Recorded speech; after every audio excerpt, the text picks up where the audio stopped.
का जड़ कर्म चेतन बंधकारु कर्म के अवसान का कह कर स्वरूप यथार्थ जग का जो किया उपकार है उसके लिए जिन वाणी माँ को वंदना शत बार है वंदना शत बार है वंदना शत बार है।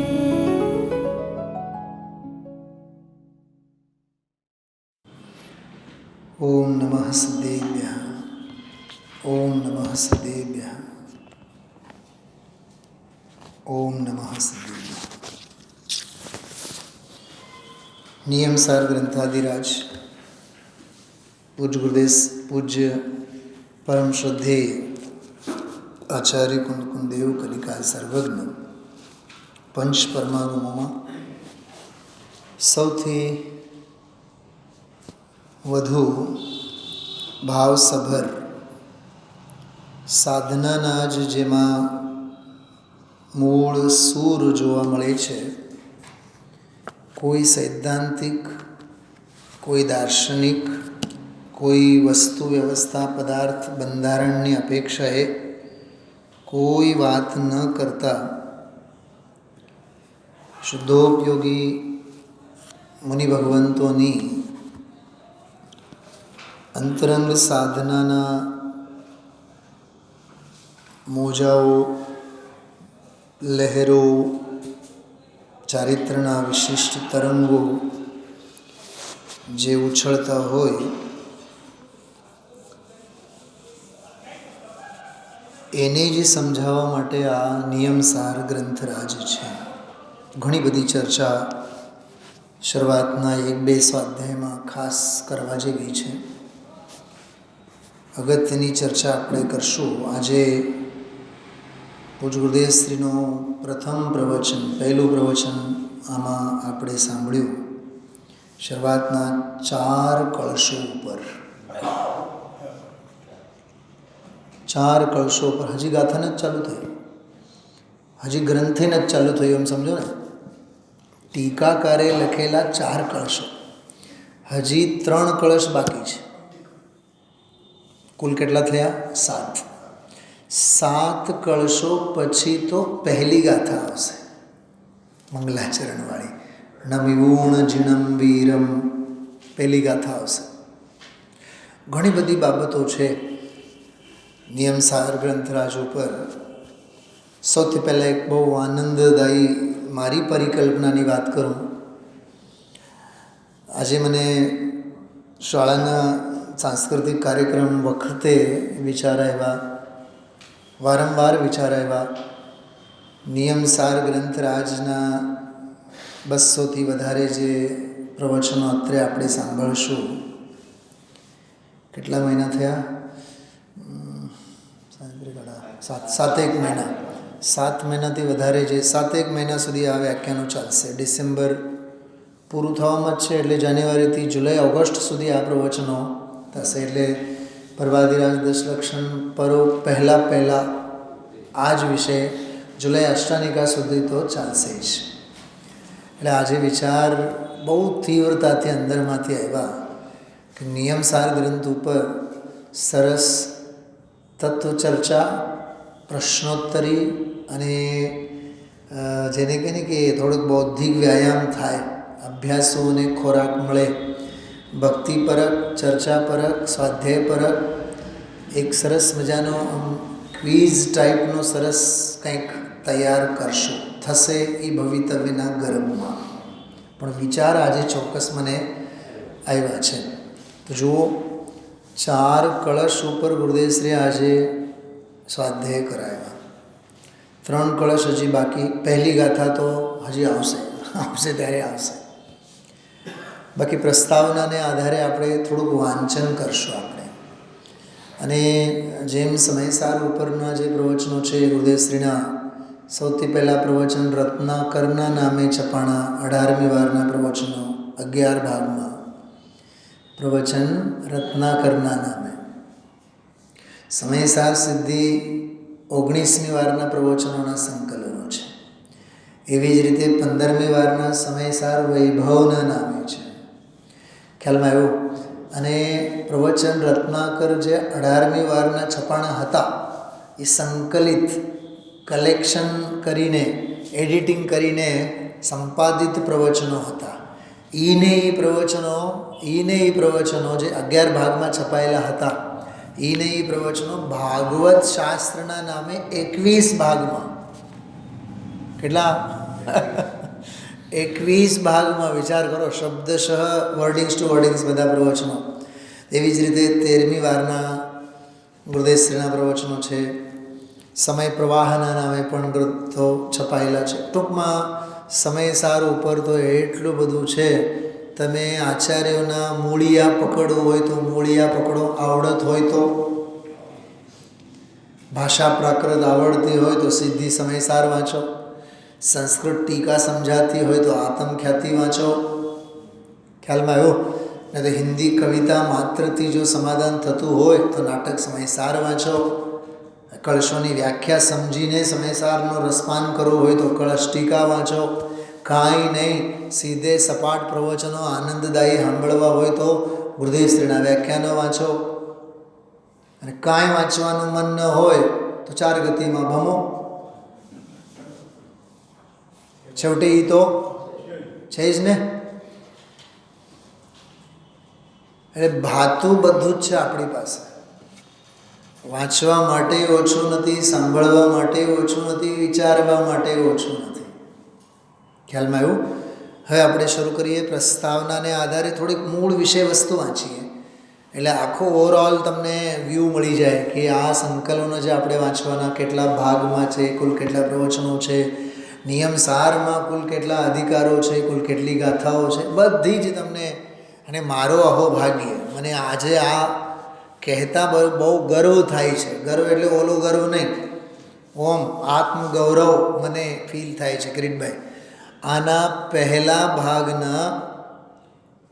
ભાગથી માંડીને છેક છેલ્લા ભાગ સુધીની જે પ્રસ્તાવના છે ને, એ પ્રસ્તાવના લખવાનો સૌભાગ્ય મને મળ્યું. આ સિવાય બીજું શું જોઈએ? ભલે એને શાસ્ત્ર તો લખવાની જરૂર નથી, શાસ્ત્ર તો લખેલા જ છે. ગઈકાલે જ આપણે વાત કરી હતી ને બધી, માર્ગ તો બધું મળ્યું જ છે કિરીટમાં. હવે કોઈ ગ્રંથ લખવાની કાંઈ જરૂર નથી. પણ આપણો અહોભાગ્ય કે એનો સારગર્ભિત જે અર્ક છે, એમ સમજો ને, આ કારણકારી નિયમ ભાગ 1નું પ્રિસ્ક્રિપ્શન 2-3 પાનામાં છે. એમ આગળના દરેક ભાગમાં ચેતનભાઈ મને ખાસ આગ્રહ કરતા ત્યારે, જ્યારે આ છપાણું છાપીને તૈયાર થવાનું હોય ને, મને કહે કે પંડિતજી આ પ્રસ્તાવના તો તમે જ લખો, પ્રસ્તાવના તો તમે લખો. જે તે અધિકારની જે વિષય વસ્તુ છે, ગાથા વાઇઝ, વિષય વાઇઝ સમગ્ર વિષયને આવરીને એમાં 2 ફકરા, 3 ફકરા, 4 ફકરામાં આવરવાની કોશિશ એમાં કરી છે.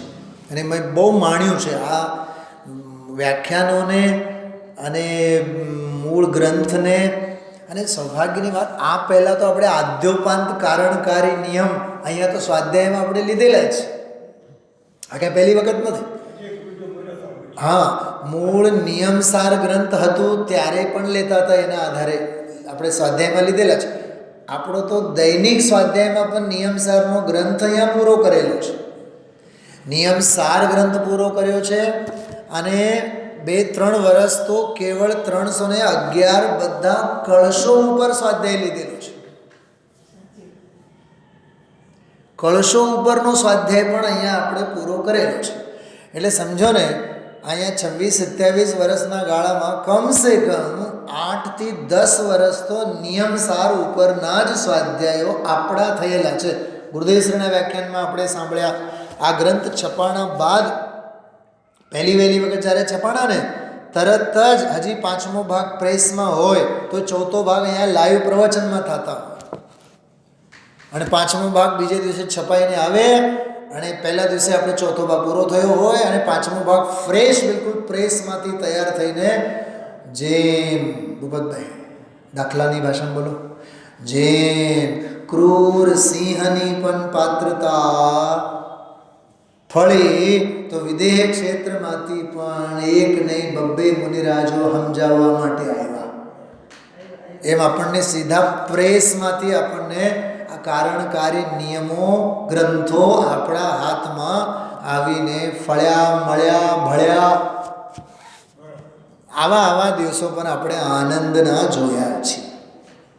તો આજે આ લગભગ જો હવે જે ચાલુ થયું ગુરુદેવનું મને સ્પષ્ટ યાદ આવે છે, 4થી કે 5મી વખત નિયમસારનો સ્વાધ્યાય આપણે કરવાના છીએ. આજથી જે ચાલુ થયું છે ક્રમ 5મી વખત. મને 4 વખતનું તો યાદ આવે છે, આ 5મી વખતના છે. એક દિવસો યાદ આવે, એક આનંદના સ્વાધ્યાયના પ્રસંગો યાદ આવે. ચલો, એ તો એક અહોભાવની મેં વાત કરી. નમસ્તે રાત્રે આપણો અહોભાવ ચાલતો હોય છે. આ અહોભાવ નિયમસારનો અહોભાવ શરૂ કરીએ. આપ સૌ કાઢો અને આમાં બધો પરિચય પ્રસ્તાવનાને આધારે વાંચીએ. તમે આજે જો કિરીટભાઈ, ત્યાં અમારે ત્યાં સ્ટેજમાં 2-3 કલાકના ધમાલ ચાલતા હતા. હું ગ્રીન રૂમમાં બેસીને આની પ્રસ્તાવના જ વાંચતો હતો. વ્યાખ્યાન તો ન વાંચી શક્યો ગુરુદેવશ્રીનો, કેમકે એટલી બધી આમ શાંતિ નહોતી, ડિસ્ટર્બન્સ બહુ હતું. પણ મન નહોતું માનતો કે પ્રસ્તાવના તો વાંચવાની છે. તો કેટલાક ફકરા તો 2 વખત 3 વખત 4 વખત આગળ પાછળ એમ કરીને બધું રીડિંગ કર્યું. મનને એટલું તો સમાધાન થયું કે ભાઈ આજે ગુરુદેવશ્રીના શ્રી મુખેથી આ મંગલમય પ્રારંભ થયેલ છે, તો આપણે મિસ તો ન જ થવું જોઈએ, નહીં તો અભાગિયા કહેવાય. આપણે અહીંયા શહેરમાં રહીએ, નરકમાં તો નથી, ખ્યાલમાં આવ્યો? એવી તો કંઈ પહાડ જેવી પ્રતિકૂળતા તો માથે નથી. તો હર હાલમાં આપણી તો ભૂપતભાઈ આ ટેવ પડવી જોઈએ. વ્યસનમ શ્રુતૌ, યાદ રાખજો. શું કીધું? વ્યસનમ શ્રુતૌ. જ્ઞાન મેળવવાની તો ટેવ પડવી જોઈએ. ખોટી કહો તો ખોટી, સાચી કહો તો સાચી. જ્ઞાન મેળવવાની ભૂખ હોવી જોઈએ. એટલે સ્ટીવ જોબ્સની ભાષામાં કહીએ ને, સ્ટે હંગ્રી એન્ડ સ્ટે ફુલિશ. કાકા શું કીધું? સ્ટે હંગ્રી, ભૂખ્યા રહો તો અન્નની શોધ કરશો. સ્ટે ફુલિશ, મૂર્ખા બની રહો. મૂર્ખા એટલે અમને કાંઈ આવડતું નથી, તો જ શીખવાની જિજ્ઞાસા અંદરમાંથી ઉગી આવશે. ને તો અમને તો બધું આવડે છે, તો નરક છે, નિગોદ તો ઊભું છે. આવડે છે નહીં, આઈ am something, I M everything, એવા ઇગોઇસ્ટિક નેચર તો, ઈગો શબ્દ તો લાઈફ ડિક્શનરીમાંથી કાઢી નાખો. એવો આનંદમય જીવન આપણું હોવું જોઈએ. પ્રસ્તાવના શરૂ કરીએ છીએ આપણે. ભગવાન કુંદ આચાર્ય દેવ પ્રણીત નિયમસાર નામનું શાસ્ત્ર અધ્યાત્મ પ્રધાન દ્વિતીય શ્રુતસ્કંદના સત્શાસ્ત્રોમાંનું એક સર્વોત્કૃષ્ટ તેમજ ચારિત્ર પ્રધાન શ્રેષ્ઠતમ શાસ્ત્ર છે. આ પહેલો વાક્ય તો મને એમ લાગે કમસે કમ 4 દિવસ પછી તો લખાણું હશે. 25 વાક્યો લખીને ભૂસી નાખ્યા. 20-25 વાક્ય તો લખાઈ ગયા હશે ને ભૂસાઈ ગયા હશે. પછી અર્થપૂર્ણ આ વાક્ય આવ્યું. જે આમાં કેટલી બધી બાબતો છે. એક તો આચાર્યનું નામ આવ્યું, ભગવાન કુંદ આચાર્ય દેવ પ્રણીત નિયમસાર નામનું શાસ્ત્ર. હવે એ છે અધ્યાત્મ પ્રધાન, પણ દ્વિતીય શ્રુતસ્કંદના. પ્રથમ શ્રુતસ્કંદ તો આગમ પ્રધાન છે, ષટખંડાગમ ધવલા, આ સમયસાર વગેરે બધી દ્વિતીય શ્રુતસ્કંદો કહેવાય. બરાબર? એ સત્શાસ્ત્રોમાંનું એટલે 5 પરમાગમોમાંનું એક સર્વોત્કૃષ્ટ તો ખરો જ, પણ ચારિત્ર પ્રધાન. શેના પ્રધાન? ચારિત્ર પ્રધાન. સમયસાર છે દ્રષ્ટિ પ્રધાન, પ્રવચનસાર છે જ્ઞાન પ્રધાન. આગળ આવશે એ વાત. પણ આ છે ચારિત્ર પ્રધાન. રાજુભાઈ, ચારિત્ર પ્રધાન એટલે પગ ધોઈને મંદિરમાં જવાનું અને ચામડાની વસ્તુ લઈને ન જવાનું અને 3 પ્રદક્ષિણા કરવાની, આભક્ષ ભક્ષણ નહીં કરવાનું, રાત્રિ ભોજન નહીં કરવાનું, એ ચારિત્રની વાત નથી. અહીંયા તો સ્વરૂપની રમણતા, એ મુનિ ભગવંતોની. કોની? મુનિ ભગવંતોની કળશમાં જે શબ્દ આવ્યો તો વાચમ યમીન્દ્રાણામ, યાદ આવ્યું બેન? યાદ આવ્યું? વાચમ યમીન્દ્રાણામ, જે વચનોના સ્વામી છે, એટલે વચનોના સ્વામી છે એટલે મૌન રહેવામાં શ્રેષ્ઠ છે. એ મૌન રહેવામાં શ્રેષ્ઠ એવા જિનેન્દ્ર ભગવાન જે વચનોના વાહન છે. બોલો, આવી ભાષા હતી. ખોલીશું હમણાં તમને એનો અર્થ, હોશ ઉડી જાય એવા બધા એના અર્થો છે. દેવ, શાસ્ત્ર અને ગુરુ ત્રણેયને વંદન કર્યા. 3 કળશો, બરાબર. જો ચારિત્ર પ્રધાન શ્રેષ્ઠતમ શાસ્ત્ર છે. પરમ ભટ્ટારક શાસન નાયક શ્રી મહાવીર સ્વામીના, આપણે નથી ગ્રહસ્થોને કહેતા સાહેબ રાજુભાઈ, એમ આચાર્ય અમૃતચંદ્ર દેવ, કુંદકુંદ આચાર્ય દેવના કાળે, સમંતભદ્ર આચાર્ય દેવના કાળે ભટ્ટારક એક એવો વિશેષણ હતો. સાહેબ સાહેબ સાહેબ નથી કહેતા આપણે ગુજરાતીમાં, ભાવભાષણ થાય છે. શું કહેવા માગો છો? એક એવો રિસ્પેક્ટિવ આમ એને માટે આમ વિશેષ નામ ન લેવાય સાહેબ. હા, એમ સ્ટેટસ આમ કહે છે.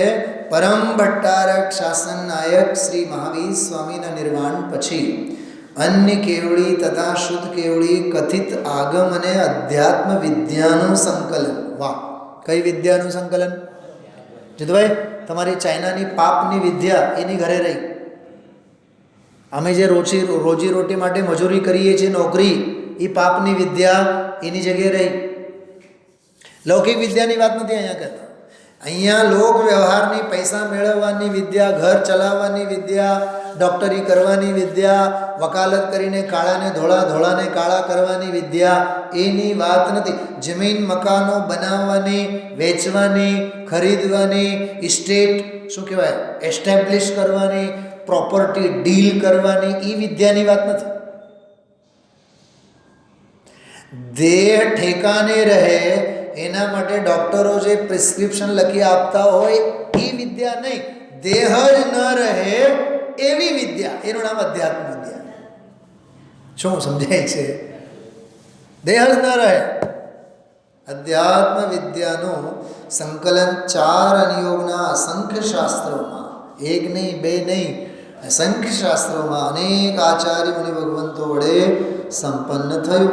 સનાતન દિગંબર જૈન સંપ્રદાયમાં કળીકાળ સર્વજ્ઞ, જો કળીકાળમાં સર્વજ્ઞ જેવા ભગવાન કુંદકુંદ આચાર્યનું સ્થાન અજોડ છે, બેજોડ છે. જનનીની જોડ સખી નહીં જડે રે લોલ, આચાર્યનો જોડ સખી નહીં જડે રે બોલ. એમ સમજાય છે? હા, ગુરુનો જોડ નહીં સકે નહીં જડે રે લોલ. એમ આવા આચાર્ય કુંદકુંદેવ. આશરે 84 પાહુડ શાસ્ત્રોની ભેટ, 84 પાહુડ એટલે ભેટ, 84 પાહુડ શાસ્ત્રોની ભેટ તેઓ શ્રીએ આપી. છતાં હાલમાં ગણતરીના કેટલા છે આપણી પાસે? 12 15. તમને 12 ગણીને બતાવો હમણાં કાકા, હમણાં બતાવું તમને 12. સમય સાર 1, પ્રવચન સાર 1, નિયમ સાર 1, પંચાસ્તિકા કેટલા થયા? 4 થયા. અષ્ટપાહુડમાં 8, 8 અને 4 કેટલા થયા? આ 12 પાહુડ. બીજા બધા પછી 12 સમવેખા, 10 ભક્તિ, એવી બધી રચનાઓ તો ખરી જ. બીજી વાત કરું, શ્રેષ્ઠતમ અધ્યાત્મ લખ્યું છે તો આચાર્ય કુંદકુંદેવ. શ્રેષ્ઠતમ સિદ્ધાંત લખ્યું છે પ્રવચન સારમાં આચાર્ય કુંદકુંદેવ. શ્રેષ્ઠતમ ભક્તિ લખી છે તો આચાર્ય કુંદકુંદેવ 10 ભક્તિ. શ્રેષ્ઠતમ વૈરાગ્યની ભાવના લખી છે તો 12 ભાવના, 12 સમવેખા. ખ્યાલમાં આવ્યું? શ્રેષ્ઠતમ કર્મ બંધની વ્યવસ્થા સમજાવી તો આચાર્ય કુંદકુંદેવ બંધ અધિકારમાં. ભેદ વિજ્ઞાનની શ્રેષ્ઠતમ કેડી કંડારી છે તો આચાર્ય કુંદકુંદેવ સંવર અને નિર્જરાધિકારમાં. જ્ઞાયક સ્વભાવની શ્રેષ્ઠતમ વ્યાખ્યા કરી છે તો આચાર્ય કુંદકુંદેવ સમયસારમાં. જનાગમનો દ્રવ્ય ગુણ પર્યાય ઉત્પાદ વય દ્રવ્ય વસ્તુ વ્યવસ્થાને ચિતાર આપ્યો છે તો આચાર્ય કુંદકુંદેવ પ્રવચન સારમાં, પંચાસ્તિકાયમાં. મુનિરાજનું અંતરંગ અને બહિરંગ ચારિત્ર કેટલું ચરમ દશાએ હોવો જોઈએ એનો કોઈ કથન કર્યું છે વર્ણન કર્યું છે તો આચાર્ય કુંદકુંદ દેવ નિયમ સારમાં અષ્ટપાવનમાં. ખ્યાલમાં આવ્યું? અરે નંદીશ્વરની ભક્તિ કેમ કરાય, એ નંદીશ્વરની ભક્તિ કોઈ ઉત્કૃષ્ટ ભક્તિ લખી છે તો આચાર્ય કુંદકુંદ દેવ. નંદીશ્વર ભક્તિ ખબર નથી આપણને, આપણે ડૂબતા જ નથી અંદરમાં. દીક્ષા આપનારા, દંડ દેનારા ગુરુ મહારાજની આચાર્ય ભક્તિ કોઈએ લખી છે તો સૌથી પહેલા આચાર્ય કુંદકુંદ દેવે લખી છે આચાર્ય ભક્તિ. અરે સાધકની ચર્યા કેમ હોય, કેમ કરીને દર્શન માટે જવાય, કેમ કરીને આહાર માટે જવાય, કેમ વિહાર કરાય, એની ઈર્યા ભક્તિ કોઈએ શ્રેષ્ઠતમ ઈર્યા ભક્તિ લખી છે તો આચાર્ય કુંદકુંદ દેવે. વાંચો તો ખરા આચાર્યોને. પણ અહોભાગ્ય ક્યાં સમજાય છે? હું તમને કેવળ આ જ પોઈન્ટ ઉપર બોલું ને રાજુભાઈ તો મને જ 2 થી 3 કલાક ઓછા પડે. હું જે બોલું છું હમણાં વિષય બિંદુ જે કીધું ને મેં 5-6 જે પોઈન્ટ્સ મેં કીધા, અરે આમ હૃદય પ્રફુલ્લિત થવું જોઈએ. અમારા મુખમાંથી પરમાગમનો મકરંદ ઝરે છે. એ પરમાગમના સારથી પુષ્ટ રુચિ જે અમારી થઈ છે એને લીધે અમે નિયમ સારની ટીકા કરીએ છીએ. સામાન્ય વાત નથી. ઘણીવાર મને વિચાર આવે, પદમ પરમલધારી દેવે નિયમ સારની ટીકા લખી, સ્વરૂપમાં ગુડુપ થઈ ગયા, વૈમાનિકમાં વયા ગયા, એને કાંઈ લખવાના ભાવ જ ન થાય. આપણે તો ન જાણે, એક પછી એક હમણાં કળશ ટીકા પૂરી થઈ, હવે નિયમ સાર વાંચશું, 7 મહિના પછી આ પૂરું થઈ જશે, પછી પ્રવચન સાર લેશું. હે અત્યારે 70 વર્ષના છીએ તો પછી 80 ના થશો, પછી 90 ના થશો, એક દિવસ ગુજરી જશું. મીનાબેન, હા, એક પછી એક શાસ્ત્રો વાંચવાની હરોળમાં આપણે લાઈનમાં લાગી ગયા છીએ. અને પદમ પરમલધારી દેવ એક જ ગ્રંથની ટીકા લખી, પૂરું જીવન સમાપ્ત. હવે અમારે કાંઈ લખવાની ઈચ્છા જ નથી, કોઈ બીજો શાસ્ત્ર નથી એમનો. થોડું હોવું જોઈએ પણ સાચું હોવું જોઈએ. કિરીટકુમાર, હું આજે વિચાર કરતો હતો, થોડું હોવું જોઈએ પણ સાચું જ હોવું જોઈએ. ટીકાકારના સંદર્ભમાં સમજાવો. બોલા ક્વિઝ માટે પ્રશ્ન વિચાર કરતો હતો, હું સમજાવો. બીજા કોઈ શાસ્ત્રની ટીકા જ નથી કરી, એક નિયમસારની ટીકા કરી. એટલે તો કહેવાય છે થોડું હોવું જોઈએ પણ સાચું હોવું જોઈએ. છે ને ગજબની વાત? જેમ માં પોતાના બાળકને રોજ ધાવણ કરે, સવાર બપોર સાંજ જ્યારે ભૂખ લાગે ત્યારે, પણ ઓલા સુવર્ણ પ્રાશન, કયું નક્ષત્ર? સ્વાતિ નક્ષત્ર. સ્વાતિ નક્ષત્ર, સુવર્ણ પ્રાશન, સ્વાતિ નક્ષત્રમાં તો સુવર્ણ પ્રાશન તો કરાવે. આ નિયમ સાર તો સુવર્ણ પ્રાશન છે. આ સુવર્ણ પ્રાશન કરીને સુવર્ણપુરી પંચકલ્યાણકમાં જાઓ. કંઈક સમજાણું?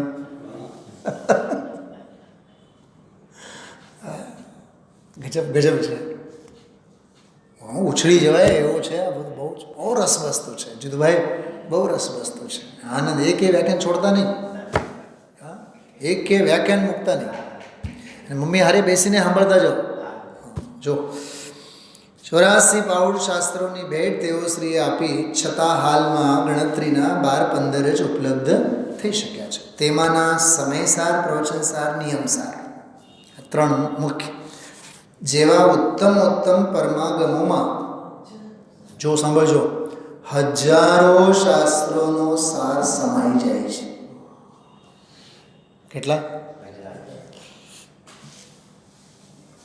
હમણાં એક પ્રવચનમાં ગુરુદેવશ્રીએ તિલોય પંડિતમાની કેટલીક ગાથાઓ વાંચી ગયા હતા, ઓરિજિનલ ગાથાઓ વાંચી ગયા હતા.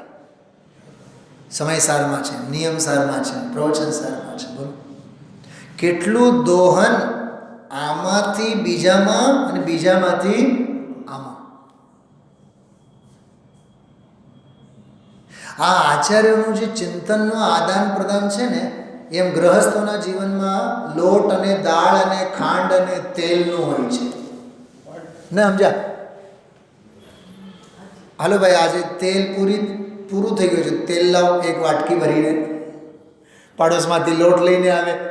હા, વિષય ભોગોની વસ્તુઓનો કપડાં બદલાવી નાખે, એકબીજાના કપડાં પહેરે, આદાન પ્રદાન.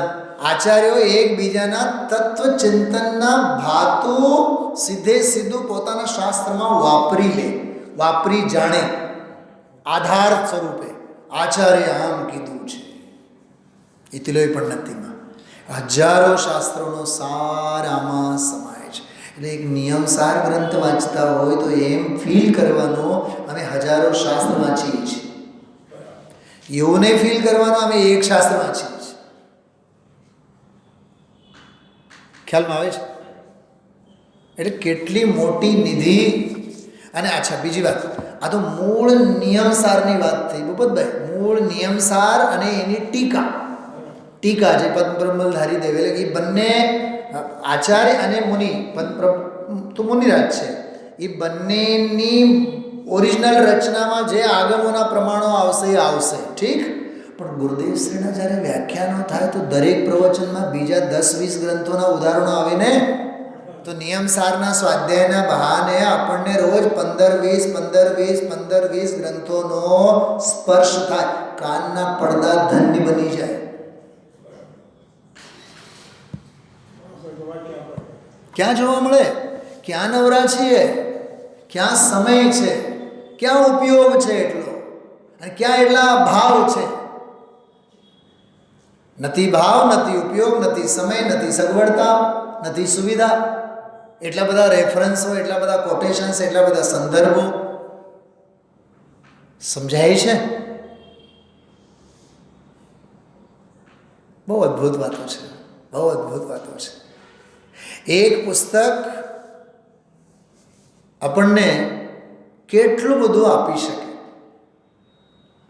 એક પુસ્તક વાંચવાથી લાઇબ્રેરી જવાનો આનંદ મળી જાય, પણ ગુરુદેવશ્રી જેવા અને આચાર્યો જેવા મહાપુરુષો મળ્યાથી આખી લાઇબ્રેરી મળ્યાનો આનંદ થાય.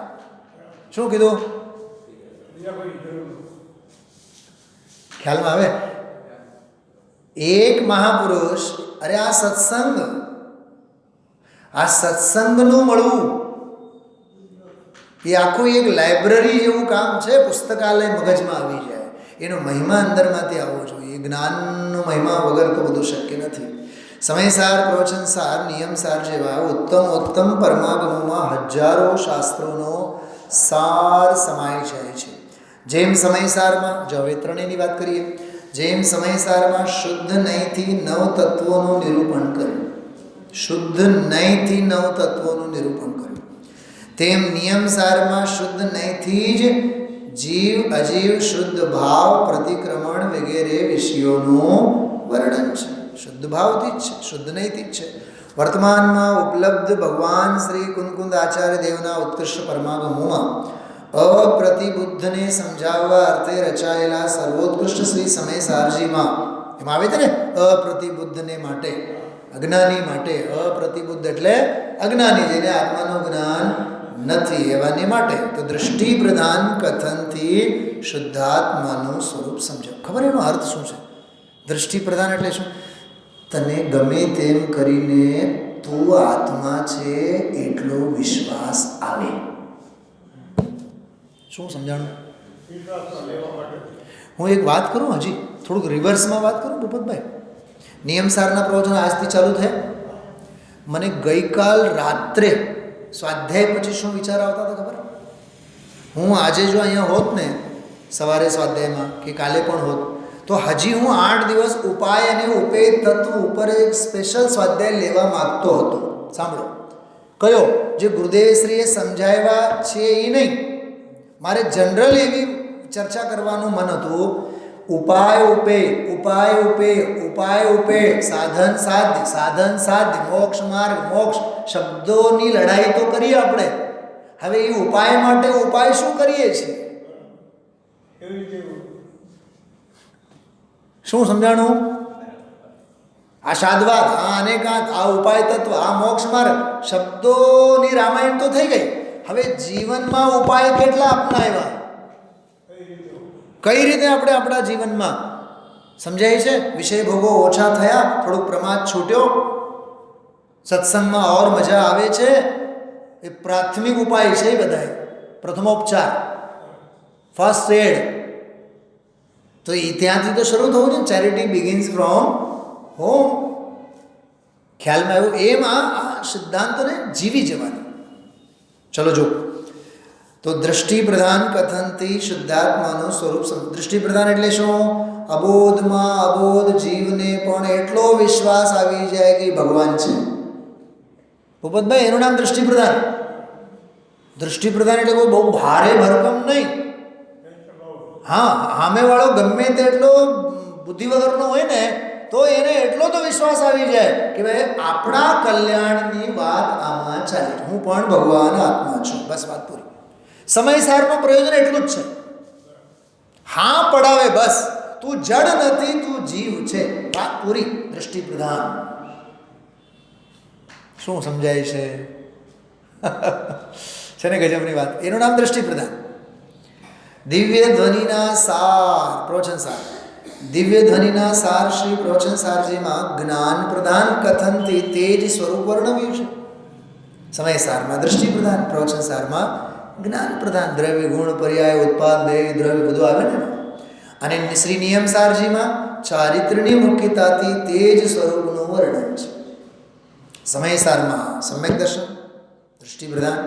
પ્રવચન સારમાં સમ્યક જ્ઞાન, જ્ઞાન પ્રધાન. નિયમ સારમાં ચારિત્ર્ય પ્રધાન. થઈ ગયા રત્નત્રય.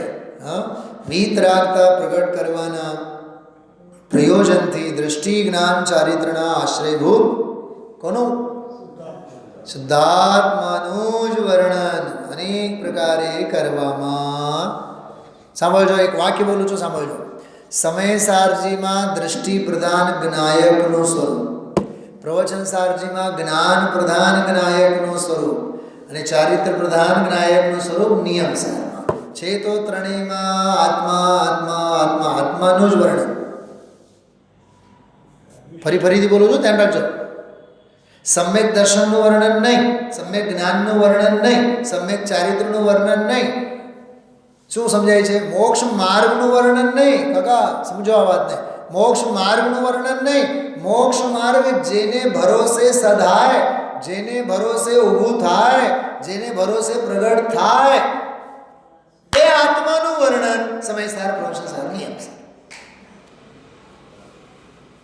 કેટલું સમજાણું? હજી એક વાત કરું, આગળ આવશે. ત્રીજી ગાથામાં કારણની વાત આવશે. કઈ ગાથામાં? સાહેબ હજી કળશ તો પૂરા થવા દો. હા, તો આગળના 2-3 પ્રવચનો પહેલેથી વાંચી લેવાના. ત્રીજી ગાથામાં કાર્યની વાત આવશે. ટીકાકાર કારણની વાત કાઢશે.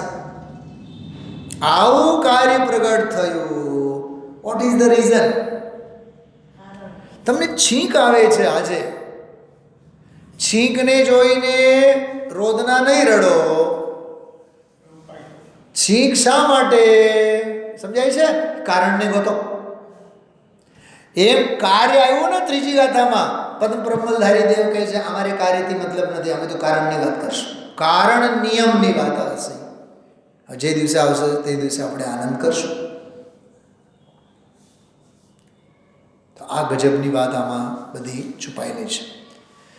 શ્રી નિયમ સારજીની તો આચાર્ય દેવે પોતાના જીવનના સંધ્યા કાળમાં ઉત્તર અવસ્થામાં નિજ ભાવના નિમિત્તે રચના કરેલ હોવાથી કારણ પરમાત્માને ખૂબ જ મોટ્યો છે. કોને? કારણ પરમાત્મા છે ને. ગજબની વાત. કારણ પરમાત્માને ઘૂંટ્યો છે. આ અસાધારણ પરમાગમની ટીકા ભાવિ તીર્થાદિનાથ. એક કળશ આવશે આમાં. કળશ આમાં નિયમ સારના કળશોમાં એક કળશ છે. પદ્મ બ્રહ્મલધારી દેવે ઇનડાયરેક્ટલી પોતાને ભાવિ તીર્થાદિનાથ એવું લખ્યું છે. અતિન્દ્રિય આનંદના રસિક ભાવલિંગી મુનિરાજ શ્રીમદ પદ્મપ્રભ મલધારી દેવે કરી છે. નામ કેવું છે? જો પદ્મપ્રભ મલધારી દેવે કરી છે. મલ એટલે ઓલો મલ નહીં, મલ્લ એમ છે. પદ્મ પ્રભ મલ્લ ધારી. એમ મલ્લ એટલે શું થાય? હા, એમ તાકતવર એમ હોય ને, એમ શરીરે સૌષ્ઠવ ધરાવનારા. એમ જેમના મુખમાંથી પરમાગમ રૂપી મકરંદ ઝરે છે. વાહ, શું ઝરે છે? અચ્છા, ભમરાઓને શું ગમે કાકા? ફૂલ ગમે? નહીં. ફૂલ ગમે નહીં, પરાગ કણ ગમે, મકરંદ ગમે. એમ ભવ્ય જીવો આવી આવીને મુનિ ભગવંતો પાસે બેસે અને એમના મુખમાંથી સરી પડતા પરાગકણો મકરંદ ઝરતા મકરંદને પ્રાશન કરીને ઉદર નિર્વાહ કરે. જેમના મુખમાંથી પરમાગમ રૂપી મકરંદ ઝરે છે એવા મુનિરાજ કહે છે કે ગુણના ધરનાર ગણધરોથી રચાયેલા. આવ્યું તો આજે કળશમાં. હા, ગણધર ગુણધર રચિત આવ્યું હતું કળશમાં. હા, ગણધરો ગુણના ધરનાર ગણધરોથી રચાયેલા અને શ્રુતધરોની પરંપરાથી સારી રીતે વ્યક્ત કરાયેલા આ પરમાગમના સારની પુષ્ટ રુચિથી. કેવી રુચિથી? યાદ રાખજો, આ પુષ્ટ રુચિ, પરિપુષ્ટ થયેલી રુચિ. જો તો ભાઈ સમજો, તમે જેકેટ પહેરીને આવ્યા છો તો જેકેટ કેવી હોવી જોઈએ? બહુ હુંપાળું, ગરમી આપે એવી, આડો તોય ગરમી થાય. પોઈન્ટ સમજાય છે? આપણે પહેરેલા ગરમ કપડાં કેવા હોવા જોઈએ? હુંપાળા ને ગરમ, ગરમી આપે એવા કે નહીં? એમ પુષ્ટ, પોચી રુચિ નહીં. રવિવારે આવ્યા અને સોમવારથી ગાયબ એવી રુચિ નહીં. બુધવારે આવ્યા, ફેક્ટરીએ રજા અને ગુરુવારથી વળી પાછો ગાયબ એમ નહીં. રાજુભાઈ સાંજે તો આવ્યા પણ સવારે ગાયબ એમ નહીં. અપ્રતિહત પુષ્ટ રુચિની વાત ચાલે છે. મેં એના માટે એક બહુ વિચિત્ર દાખલો આપ્યો હતો ક્રિકેટમાં. સમજો, અંકિતાને આગમ છે. ઓકે, જે ક્ષણે બંને પરણ્યા તે જ ક્ષણથી આ ક્ષણ સુધી પતિ પત્ની છે કે નહીં? આગમ કોઈ ક્ષણે ભૂલી ગયો છે હું પતિ છું કે નથી? એમ અંકિતા કોઈ દી ભૂલી ગઈ છે કે હું પત્ની છું કે નહીં? અરે, એ પતિ પત્નીના ફિલિંગ્સ અને એ સંવેદના બેઉ પાત્રમાં નિરંતર વર્તે છે ને. સાંભળો, તો પછી આત્માર્થી ને હું આત્માર્થી છું એ પ્રવચન હોલ સુધી જ કેમ રહે છે? પછી કેમ ભૂલાઈ જાય છે? પછી રેકડીએ જઈને પાણીપુરી કેમ ખાય છે? એ રાત્રે હોટલમાં જઈને 11-12 વાગે પછી કેમ જમે છે? ત્યારે કેમ એનું જૈનત્વ ભૂસાય છે? ભૂલાય છે એમ નહીં, ભૂસાય છે. પણ સમજો કિરીટ કુમાર, તમે 5 સ્ટાર હોટલ ઇમ્પિરિયલમાં બેઠા છો રાત્રે 12 વાગે દીકરી જમાઈ સાથે, તમારી નજર ગઈ સામે, તમને ગુરુદેવ શ્રી દેખાણા, શું કરશો? ઊભા થઈને પગે નહીં લાગો? શરમથી પાની નહીં થાવ? પોઈન્ટ સમજાય છે મારો શું કહેવાનો અર્થ? એ જૈનત્વ આપણું ભૂસાય છે કેમ? એ ભૂલાય છે કેમ?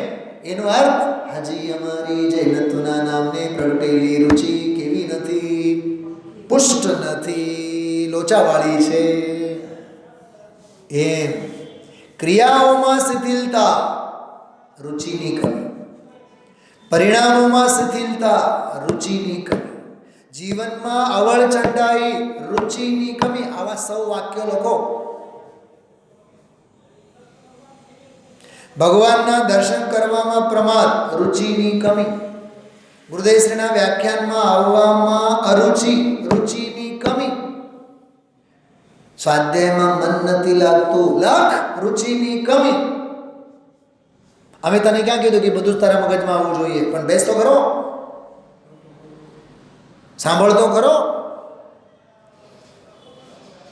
હા કિરીટભાઈ, અને સ્વાધ્યાય ટાણે બીજી બધી પ્રવૃત્તિ કરવામાં સાવધાની. રાજુભાઈ, રુચિની કમી. અરે મહાભાગ્ય અહીંયા આવ્યો છે, આમાં જ આવીને બેસો, બીજા કામો તો બધા થતા રહેશે. તું મજૂર નથી, તું મુમુક્ષુ છે. શું કીધું?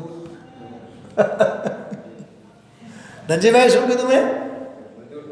તું મજૂર નથી, અહીંયા મજૂરી કરવા માટે નથી આવ્યો, તું મુમુક્ષુતાને પુષ્ટ કરવા આવ્યો છે. હમણાં હું વિમલભાઈને કહું, કાલે છે ને આપણું સ્વાધ્યાય છે અહીંયા 8 થી 9 અને બરાબર ઈ ટાણીસ તમારે ઓલો દાન ભંડક પેટીમાંથી બધા પૈસા ગણવા છે. વિમલભાઈ તમારે હા પાડવી જોઈએ કે ના પાડવી જોઈએ? ધરાર ના પાડવી જોઈએ. સાહેબ અમે માંડ 1 કલાક સ્વાધ્યાય માટે આવીએ, એવા ટાણે અમે એ ધંધો ન કરીએ. હા, તમે પછી 9 થી 11 વાગ્યા સુધી અમને બેસાડો ને, સમજાય છે? સ્વાધ્યાય ટાણે સ્વાધ્યાય સિવાય બીજું કશું જ નહીં વિમલભાઈ. આ એક મોરાલિટી હોવી જોઈએ દરેક મુમુક્ષુની. શું કહું છું? આ દરેક મુમુક્ષુની એક મોરાલિટી હોવી જોઈએ. પહેલાં જ્યોત્સનાબેન છે ને આપણા ઓલો મંડળનું હોય ને, ઘણીવાર બધાને પૂરું થાય તો બીજે દિવસે શ્રીમતીને અને બીજા બધા બહેનોને અહીંયા સ્વાધ્યાય ચાલતા હોય અને ત્યાંથી પછી ઓલું બધું સમેટવાનું. મારી નજર અહીંથી જતી ને તો રાડો પાડીને કહેતો કે નહીં બંધ કરો, આવો અહીંયા સ્વાધ્યાય બેસો. પહેલાં સ્વાધ્યાય ટાણે સ્વાધ્યાય સિવાય, જો સ્વાધ્યાય સમયે સ્વાધ્યાય સિવાય બીજી કઈ પ્રવૃત્તિ શ્રેષ્ઠ હોય? કાં તો સ્વરૂપમાં રહે, કાં તો શુદ્ધોપયોગ સ્વરૂપમાં રહે, એના સિવાય એકે નહીં. અને લૌકાંતિક દેવા તો તારા કાંઈ પરિણામ તો છે નહીં.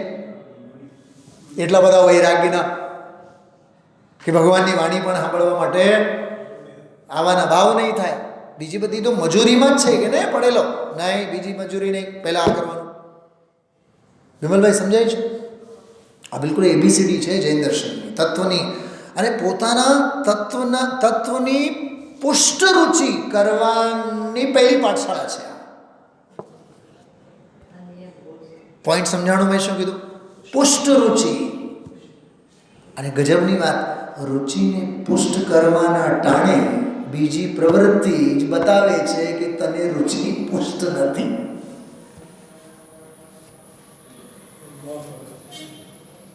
અમારા જીતુભાઈ મને કહેતા હોય હંમેશા, જ્યારે પેટ્રોલ ભરાવવા માટે જઈએ ને, એમ કહેતા હોય પૈસા પછી આપવાનું, ઓલા જીરો તો ધ્યાન રાખવાનું. પેટ્રોલવાળા જે પેટ્રોલ પૂરે ને, ક્યાંથી પૂરે, જીરો આવે છે કે નહીં, બરાબર 2000નું પૂરે છે કે નહીં, 5000નું પૂરે છે કે નહીં, જોવાનું, બરાબર ધ્યાન રાખવાનું. ભગવતભાઈ કેમ કે બધું આડું કરી નાખે. તો 1000, 2000, 5000ના રૂપિયા બચાવવા માટે એ અર્થ પુરુષાર્થમાં એટલી સાવધાની હોય, તો આ તો જેનો ફળ સાધી અનંત કાળ માટેનો છે, તો આમાં કેટલો આ મોક્ષ પુરુષાર્થ છે, આમાં કેટલી સાવધાની હોવી જોઈએ, સમજવા જેવું છે. પુષ્ટ રુચિ જબરદસ્ત વાત છે, સોલિડ. ચલો આગળ વધીએ. થોડીક વાર લાગશે, આજે આપણે હજી લેશું આગળનો વિષય. પરમાગમના સારની પુષ્ટ રુચિથી આ ટીકા સહજ રચાઈ ગઈ. આહા, ગઈકાલે કીધું તું સ્વરૂપમાં લીન અમૃતચંદ્રાચાર્યનું એમાં કાંઈ કર્તવ્ય જ નથી. અહીંયા કહે છે કે ભાઈ એ રચાઈ ગઈ, અમે કંઈ રચના કરી નથી. ટીકાકારે શ્રી કુંદકુંદાચાર્ય દેવના હૃદયમાં રહેલા આધ્યાત્મિક ભાવોને સ્વાનુભૂતિથી પ્રમાણ કરી પરમ પારિણામિક ભાવમાં રહેલ અંતર રહસ્યોને ખોલ્યા છે. આ શ્રી નિયમસાર ભરત ક્ષેત્રના ઉત્તમ શાસ્ત્રોમાંનું એક હોવા છતાં, યાદ રાખજો આ ટ્રેજેડી, કેવી ટ્રેજેડી જો કે પ્રાભૃતત્રયની આ એક નવો શબ્દ છે. હું આ નવા શબ્દનો અર્થ કાલે સ્વાધ્યાયમાં ખોલીશ, યાદ રાખજો. પ્રાભૃતત્રયી આ શબ્દનો અર્થ હું કાલે કરીશ, શું છે એનો શું ગર્ભ છે. સરખામણીમાં તેની પ્રસિદ્ધિ ઘણી ઓછી છે. બ્રહ્મચારી શીતલ પ્રસાદજી 1972માં હિન્દી નિયમસારની ભૂમિકામાં ખરું જ લખે છે કે આજ સુધી શ્રી કુંદકુંદાચાર્યના પંચાસ્તિકાય સંગ્રહ પ્રવચનસાર અને સમયસાર એ 3 રત્નો જ બહુ પ્રસિદ્ધ છે. ખેદની વાત છે કે તેમના જેવું છતાં કેટલાક અંશોમાં તેમનાથી પણ ચડિયાતો કે અધિક છે એવો નિયમસાર રત્ન છે, તેની પ્રસિદ્ધિ એટલી બધી ઓછી છે કે કોઈ તો તેનું નામ પણ જાણતા નથી. બરોબર. નિયમસાર એટલે ભાગવત શાસ્ત્ર. હવે અહીંથી બહુ સ્પેશિયલ કમેન્ટ્સ છે. બ્રેકેટમાં જો કૌંસમાં શું લખેલ છે? ગાથા નંબર 187, 187મી ગાથા નિયમસારની.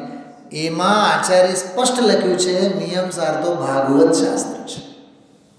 ગુરુદેવ બોલે છે ને હંમેશા, પછી તો ગુરુદેવ શ્રી સમયસાર માટે બોલતા થઈ ગયા, પણ લખ્યું છે નિયમસાર માટે ભાગવત શાસ્ત્ર. બહેનો સાંભળો, સવારે જ્યારે સભા ભરાણી હોય ને, સભાને પૂછું પ્રશ્ન, બોલો ભાગવત શાસ્ત્ર આચાર્ય શ્રીએ કોના માટે લખ્યું છે? તો 99.99% લોકો જવાબ આપશે સમયસાર માટે. સમયસાર માટે નથી લખ્યું. મૂળ ટીકાકારે નિયમસાર માટે લખ્યું છે. ત્યાંથી પછી કોટ કરીને ગુરુદેવ શ્રી સમયસાર માટે કહે છે. મૂળ ગંગોત્રી ત્યાં છે. આગળ વધીએ. નિયમસાર એટલે ભાગવત શાસ્ત્ર. ગાથા 187. શ્રુત પરંપરામાં શાસ્ત્રોનું પ્રણયન શિષ્યોને સંબોધવા માટે અથવા વ્યક્તિગત ઉદ્દેશ્યથી કરવામાં આવે છે. ઓલો આવ્યો ને, અપવર્ગાય ભવ્યાનામ, ચોથો શ્લોક. આજે ચોથો શ્લોક આવ્યો કે નહીં? અપવર્ગાય ભવ્યાનામ, ભવ્ય જીવોની મુક્તિ માટે, મોક્ષ માટે, ભવ્ય જીવોને મુક્તિ મળે એને માટે અમે નિયમસારની રચના કરી છે. કેટલું આગળ પાછળ બધું યાદ રાખવું પડે, અને આ રમતમાં યાદ રહી જવું જોઈએ. આ પરાણે યાદ ન રાખવાનું હોય. અમે તો નિયમસારને એટલી હદે વાગોળ્યા છીએ જયપુરમાં, કોઈ પાઠશાળાનો બાળક બાલપોથીને ગોખતો હોય એવી રીતે. કેટલા અધ્યાય, કયા અધ્યાયમાં કેટલી ગાથા, કયા કળશો, કઈ ગાથા પછી કેટલા કળશ, કઈ ગાથા પહેલા કેટલા કળશ, એવી રીતે આખું એનું સ્ટ્રક્ચર માઇન્ડમાં હોવું જોઈએ.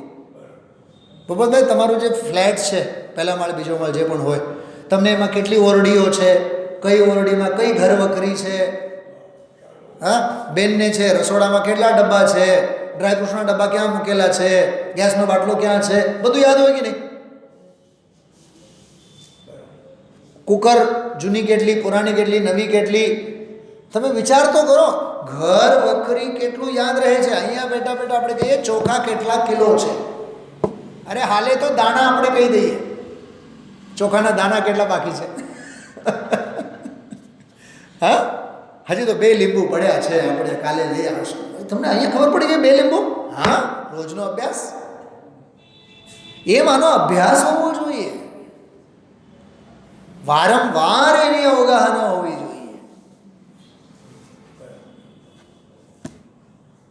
જેમ ડૉક્ટર રોજ પ્રિસ્ક્રિપ્શન લખીને એવા ટેવાયેલા હોય ને, એને કોઈક વાર ભૂલમાં એમ લખવાનું હોય ને કે આઈ એમ એ મુમુક્ષુ, તો કદાચ એમાં પણ કોકને માટે દવા લખી આપે, કેમ કે રોજનો અભ્યાસ છે.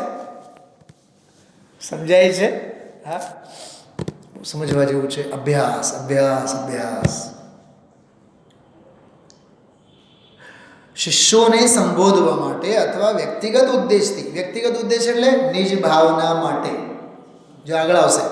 પરંતુ આ ગ્રંથાધિરાજની રચના આચાર્યશ્રીએ પોતાના દૈનિક પાઠ માટે કરેલી હોવી જોઈએ. હા, નિયમસાર એટલે આચાર્ય કુંદ દેવની નિજી ડાયરી. શું કીધું? એ અંગત ડાયરી છે એની, રોજ નિશી છે, ડેલી ડાયરી છે એની અંગત નોંધ. નિયમસાર એ એમની અંગત નોંધ છે. જીતુભાઈ, અને કોકની ડાયરી વાંચવી, બોલો સારું કે ખોટું કહેવાય? હા, શું કીધું? બીજાના પર્સમાં હાથ ગલાય, બીજાના નોટબુકમાં જોવાય, બીજાના મોબાઈલ ચાલુ કરીને જોવાય નહીં ને. અહીંયા એમ કહે છે આચાર્ય કોણ, અમારું તો ખુલ્લું દરબાર છે, અમારી દરેક નોંધ જગતને માટે છે. આવો તો ખરા, ખુલ્લી કિતાબ. અમારી આ નિયમસારની ડાયરી કેવી છે? ઓપન ફોર ઓલ, દરેકને માટે છે. આમાં કંઈ ખાનગી કંઈ છે જ નહીં, બધું ખુલ્લું છે. જગ કો દે દી જગ કી નિધિયા. કેમ કે આચાર્યશ્રીની ગ્રંથની છેલ્લી ઉક્તિ વડે સ્પષ્ટ થાય છે કે નિય ભાવના નિમિત્તમ, અર્થાત નિજ ભાવના અર્થે નિમિત્તે પૂર્વાપર દોષોથી રહિત જીનોપદેશને જાણીને મેં નિયમસાર નામનું શાસ્ત્ર રચ્યું છે. નિયમસાર એટલે વ્યવહાર રત્નત્રયની અપેક્ષા વગરનું શુદ્ધ રત્નત્રયનું સ્વરૂપ. યાદ રાખજો, આ બિલકુલ સ્લોગન ટાઈપનું છે. વ્યવહાર રત્નત્રયની એટલે રાગ વિનાની, રાગ વગરની, અપેક્ષા વિનાની જે ચૈતન્ય શુદ્ધ રત્નત્રયની પરિણતિ તે નિયમસાર. આ ગ્રંથમાં પર્યાયની મુખ્યતાથી કથન હોવા છતાં, સાંભળજો, પર્યાય એટલે અહીંયા શુદ્ધોપયોગ, પર્યાય એટલે અહીંયા સાધકની સાધના, પર્યાય એટલે અહીંયા સાધકની સ્વરૂપની સ્થિરતા, પર્યાય એટલે અહીંયા સાધકનો બાહ્ય આચાર, પર્યાય એટલે અહીંયા સાધકનો અંતરંગ આચાર. પ્રતિક્રમણ, આલોચના, પ્રત્યાખ્યાન, સમાધિ, ભક્તિ, શુદ્ધોપયોગ, આવશ્યક, વ્યવહાર. આગળ જો અધિકારોના નામ આવશે એટલે અત્યારે હું રિપીટ નથી કરતો, આમાં વાંચી જો. શું કહે છે? આ ગ્રંથમાં પર્યાયની મુખ્યતાથી કથન હોવા છતાં ભાવલિંગી સંતોની દ્રષ્ટિ તો, જો અહીંયા શ્રાવકની વાત નથી કરી, કેમ કે આ શ્રાવક માટેનો ગ્રંથ જ નથી. આમાં શ્રાવકાચાર નથી, ઉત્કૃષ્ટ શ્રવણાચાર છે. શું કીધું? આ શ્રાવકાચાર નથી, આ રત્નકરંડ શ્રાવકાચાર નથી, આ રત્નકરંડ શ્રવણાચાર છે. શ્રાવકાચાર નહીં, શ્રવણાચાર. હવે ઓલા રત્નકરંડ શ્રાવકાચારના બધા પેપરો બધા ઘરે બેઠા બેઠા બધા સોલ્વ કરતા હોય ને, એમને આની હોશ હોવી જોઈએ. હવે આપણે રત્નકરંડ શ્રવણાચાર તો વાંચીએ.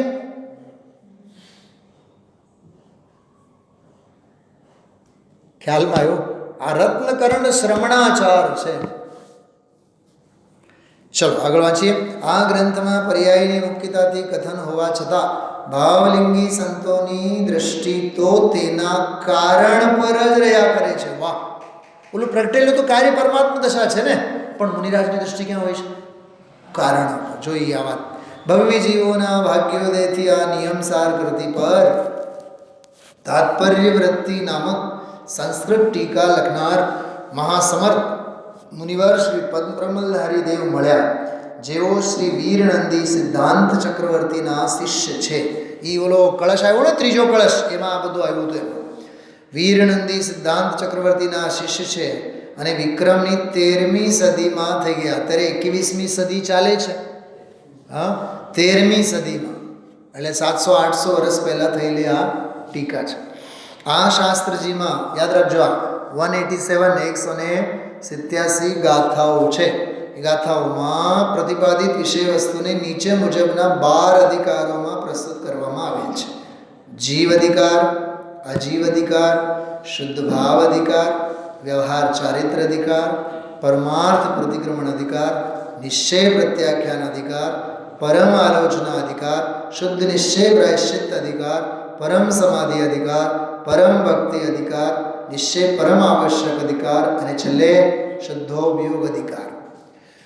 મેં છે ને, મને યાદ આવે છે સારી રીતે, રવિવારે અહીંયા આપણે ગાથા પાઠનો સ્વાધ્યાય લેતા, વચ્ચે 2-3 વર્ષ લીધા આપણે કોરોના પહેલાં.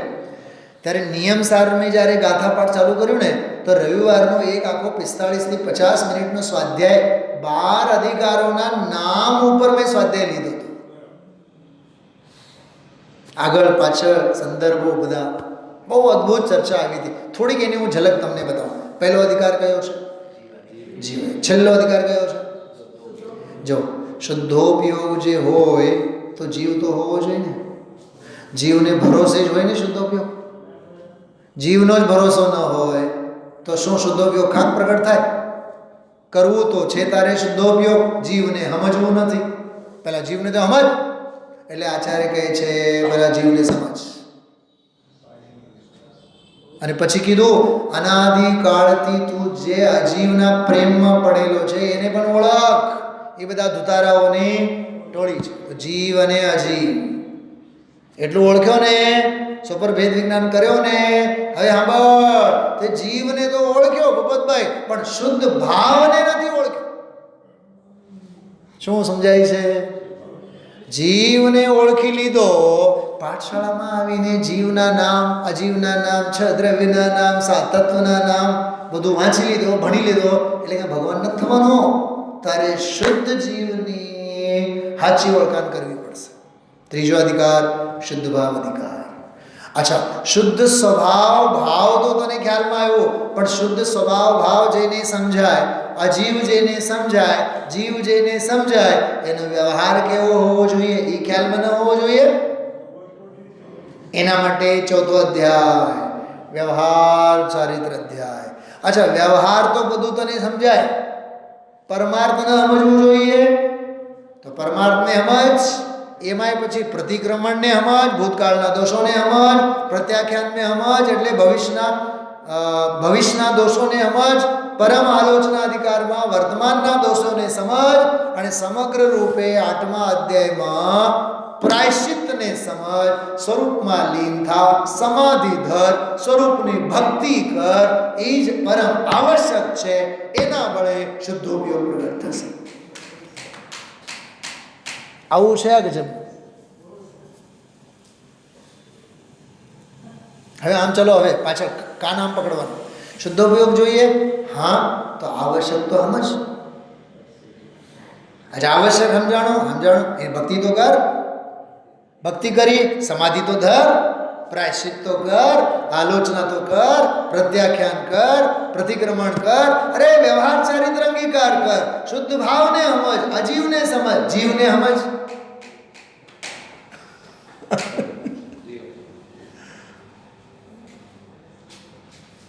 કિરીટભાઈ, સવારે જે બધા સાંભળતા હોય ને હોલમાં બેઠા બેઠા, આખો એક કલાક આ બધા સમજાવવામાં આવે ને, બધા ઉપલા માળ તો બધા ખાલી થઈ જાય. આટલું ગજબનું છે આ. બહુ ધીરજનું કામ છે, બહુ ધીરજ, અને બહુ એકાંતમાં બેસીને આનંદ માણવા જેવો વિષય છે. શું જીતુભાઈ, છે કે નહીં? બોલો, ચમત્કાર જેવો લાગે કે નહીં? જીવ અધિકારથી માંડીને શુદ્ધ ભાવ અધિકાર, એક વખત નિયમ સારના બધા અધ્યાય વાંચે, એને બીજા શાસ્ત્ર વાંચવાની જરૂર નથી. તો પંડિતજી ઓલો કળશ શીખા ભૂલી જાવ, હવે બધું જ ભૂલી જાઓ. ને ઓલું ઉપેનું શું થયું એ થઈ જશે, ઉપાયનું હવે ભૂલી જાઓ. પણ સાહેબ બોલો, સાદવાદના 14 ભંગમાં મને 2 ભંગ સમજાત, તું આ ભંગને પકડ.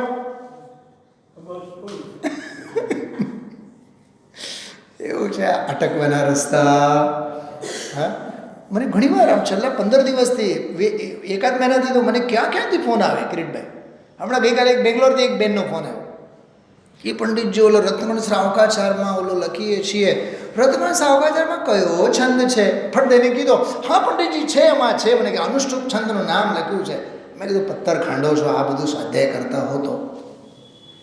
હા, કયા છંદનું નામ ઠીક છે, પ્રાથમિક વર્ષો થઈ ગયા ગુરુદેવશ્રીને આપણે સાંભળીએ છીએ. હવે એ બધી પરીક્ષા પ્રણાલી પદ્ધતિમાંથી નીકળી, હવે આ ધોધમાં બેસીને આવીને નાહો. કિરીટભાઈ, એમાં કાંઈ નહીં હોય, કારણ વિનાની જિજ્ઞાસાઓ બધી પેદા થાય. શું હશે જવાબ, શું હશે જવાબ, સાચું હશે કે ખોટું હશે, કેટલું મગજ પકાવવાનું એમાં. આ વાંચો ને, આ માણોને તૈયાર હલવો. પરીક્ષા આપવાની ના નહીં, એ બધું એક ભૂમિકામાં હોય. તમને તો 70 વર્ષ થઈ ગયા ને, 80 વર્ષ થઈ ગયા ને, હજી કેટલી પરીક્ષા આપવાની તમારે, એમ કહેવાનું. હવે આ માણો, હવે માણવાના દિવસો છે. ચલો, જ્યાં મૂળમાં કાર્યની ગાથા હોય ત્યાં ટીકાકાર તેમાંથી કારણની વાત કાઢે જ. હમણાં મેં કીધું હતું ને તમને ત્રીજી ગાથાની વાત. જેમ કે ત્રીજી ગાથામાં કાર્ય નિયમની વાત છે, તેમાંથી ટીકાકારે કારણ નિયમની વાત કાઢી છે. 10 થી 13 ગાથામાં ઉપયોગની ચર્ચા છે. જો તો ટીકાકારે સ્વરૂપ પ્રત્યક્ષ કારણ સ્વભાવ જ્ઞાન ઉપયોગ અને કારણ દ્રષ્ટિની વાત કરી છે. 15મી ગાથામાં વૈભાવિક પર્યાયોથી પરિચિત જીવોને કર્મોપાધિ વર્જિત સ્વાભાવિક પર્યાયોની વાતનો મર્મ ખોલતા ટીકાકારે કારણ શુદ્ધ પર્યાયનો રહસ્ય બતાવી અનંત ઉપકાર કર્યો છે. 19મી ગાથામાં સંસારી તથા સિદ્ધ જીવો બંને નયોથી સંયુક્ત છે એમ કહીને દ્રવ્યની અચિંતતા બતાવ્યું છે. શું સમજાણું? અહીંયા જીવ અધિકાર પૂરો થાય છે. જીવ અધિકાર 19 ગાથા પૂરી. કેટલી લીટી છે? 4-5 લીટીમાં તો જીવ અધિકારનો વિષય આવી ગયો આખો. એટલે જ હું તમને કહું છું બધું વારંવાર વાંચો. જો તરત જ બીજો અધિકાર, અજીવ અધિકારમાં શેષ 5 દ્રવ્યોનું વર્ણન છે. શાસ્ત્રકારની શૈલી મુજબ તેમાં પણ પૂતગલનું વર્ણન કરતા કારણ પરમાણુ કાર્ય પરમાણુનું વર્ણન કરેલ છે. અજીવ દ્રવ્યોનું વર્ણન કરતી વખતે પણ અધ્યાત્મ રસિક ટીકાકાર આનંદ નિતરતા શ્લોકો દ્વારા તેને પ્રકાશનાર ચૈતન્ય ચમત્કાર માત્રના સ્વરૂપને વારંવાર સ્મરણ કરે છે. વાત પૂરી. 2 અધિકાર પૂરા થઈ ગયા, જીવ અધિકાર અને અજીવ અધિકાર. હું તો લઈશ એવી રીતે એવા સ્વાધ્યાય લેશો આપણે. કિરીટકુમારના અમદાવાદ તો જવા દો, પછી લેશો આપણે, બરાબર? એમાં એવા સ્વાધ્યાય લઈશું આપણે કે તમને એક એક અધિકારમાં આવેલી ગાથા અને કળશ મગજમાં ખચિત થઈ જાય. જેમ હમણાં આપણે 12 અધિકારોની વાત કરી, 187 ગાથા, 12 અધિકાર, 187 ગાથા, 311 કળશ. અદ્ભુત ગ્રંથ છે, અદ્ભુત. હવે તો આવતા 6-7 મહિના માટે તો આમાં ઓળઘોળ થાવ. ફરીથી ક્યારે નિયમસાર વાંચવાની જરૂરત ન પડે એટલા બધા એમાં રસ તરબોળ આપણે સૌ થઈએ એવી મંગલ ભાવના સાથે વિરામ. ઓમ નમઃ સિદ્ધેભ્યઃ.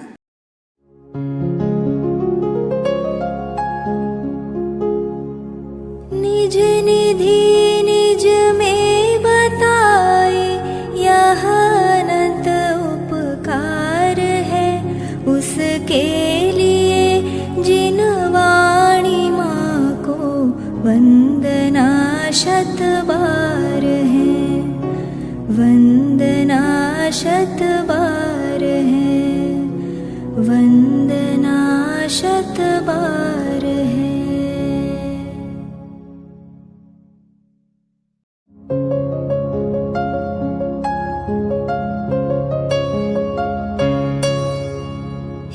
जिन वाणी भारती तो ही जपो दिन रैन, जो तेरी शरणा गहे सो पावे सुख चैन.